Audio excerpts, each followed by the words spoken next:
Alright guys, up here at Landon Wittwer's, and gonna do a little, I guess, info on what we got going on with buying sheds.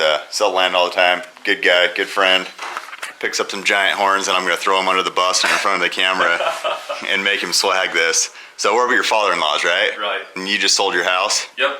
Nice. So we're in the mix of trying to get a new one going. Nice. Well, it's always nice having you around because then I can just come up whenever I need some cash and get rid of all of these. So I guess first one is grading. What scales of grading do we have?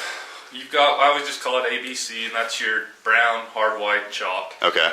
You know, brown's easy. Guys have a hard time sometimes with hard white and chalk. You know, some people, if it's got any cracks, they're going to try to go chalk. Other guys, you know, you can get a 2 or 3 year old horde and put it in a hard white pile. But, I mean, you look at stuff like this. Yeah. There's no questions asked, you know, we're throwing that one in the chalk. That one's pretty obviously chalk. It looks like crap. You got the pink and all that, but, I mean, you know, stuff like, you know, that. Give me one that's borderline here. You're real close right there. You've got some cracks, but it's not real flaky. Okay. You know, I'll call that a hard white horn. You know, most of this looks I think most brown of the and hard white. deer are probably hard white. There might be a chalker in there. Yeah, like that. Even that'll still stay hard white. Just it's got some cracks, but it's not getting that. You know, like this guy, just that flaky, All that rough. Yeah, nastiness, you can see it. Flakiness on it. Trying to think of the worst deer one I got in here. Usually my real bad ones make it to the yard pile. I guess that'd probably be that one. Yeah, that one's gonna go chalk. Yeah. So that one's pretty Start close. getting that rough. I don't know if you guys can see it on the camera right there where it's starting to get, well, chalky. Yep, that's exactly. That's why it's called chalk, right?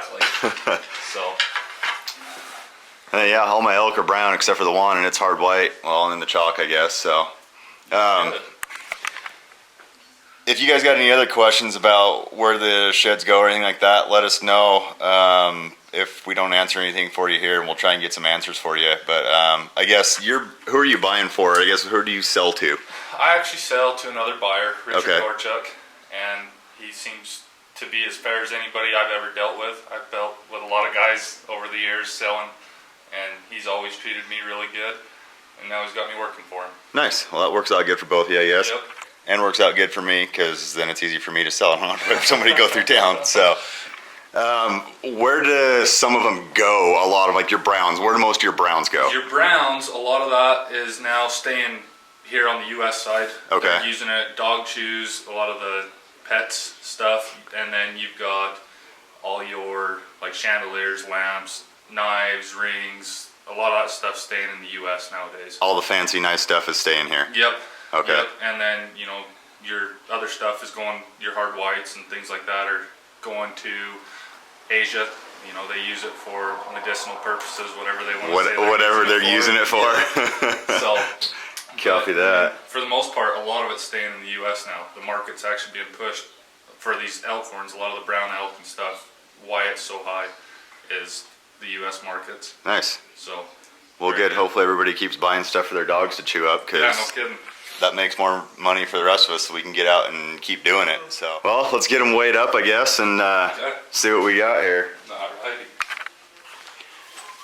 So for all you guys that either know me or don't, I never used to look for elk sheds just because I never really did it for the money. It was always mainly exercise, honestly, and it's always a good excuse to get out. But now that the prices have gone up so much, it's real hard to not go out and look for something that's worth a little more money, weighs a little more. But you know, I think that's why we're seeing a lot more people out in the hills is because there is so much money in it, which I guess is a good and bad thing. It helps us pay for it, but you know, eventually it'll go down and there'll be less guys out. So anyway, I did finally find me some brown elk sheds, as you guys will see on the video or have already seen on the video.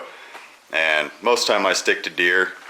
Back in the day when I used to go out a lot, before I had another kid, I was picking up between 200 and 300 deer sheds a year, and maybe, I think now I've maybe picked up 20 elk sheds in my day. So yeah, I don't go out for elk very often, and you had not a very successful weekend this weekend, right? Terrible weekend. My wife, she kicked my butt out the truck window with the only elk horn in our truck that came Nice. home. Well, better than nothing. Yeah, absolutely. But yeah, I got my butt kicked and seen more people than I've ever seen in the hills. That's crazy. We'll do a giveaway to see who can guess weight on sheds here too. As long as we're at, I'm trying to think of creative ways to do giveaways. So we'll do a couple guesses. Let's start with this chalky elk shed right here. I don't even know how old that thing is. And keep in mind, Landon's like 9.5 feet tall. So for perspective there, okay, really not 9.5, but he's pretty tall. So I just made Garrett look short. So we'll do a video at some point, have you guys guess the weight of this elk shed, and we'll do the giveaway on that. So anyway, let's throw it on the scale and see what we got. And that's